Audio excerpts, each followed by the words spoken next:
At TCDRS, we measure and monitor the success of our investment performance by comparing our portfolio to industry benchmarks. Benchmarking is an important tool in monitoring our performance. It gives us a clear picture of how we performed versus how we expect to perform. We compare each asset class with industry-established benchmarks that are selected by the board when an asset class is added to our portfolio. To measure the TCDRS portfolio's performance, we take the actual return for each asset class and multiply it by the actual weight of the asset class. The sum of all the asset class returns is the portfolio's total return. For comparison, we create a benchmark portfolio return. For each asset class, its benchmark return is multiplied by the asset class's target allocation weight.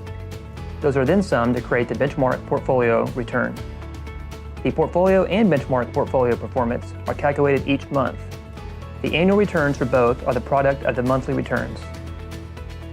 There are two major factors that determine whether an asset class outperforms or underperforms its benchmark: our investment manager performance and the chief investment officer's asset allocation decisions. Within each asset class, our investment managers will either outperform or underperform their benchmarks.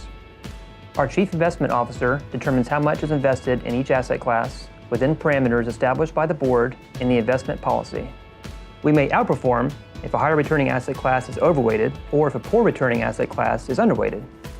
We may underperform if an asset class that does well is underweighted or if an asset class that does poorly is overweighted.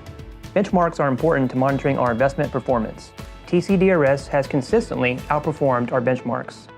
For a full list of our asset class benchmarks and performance, visit tcdrs.org/monitoring performance.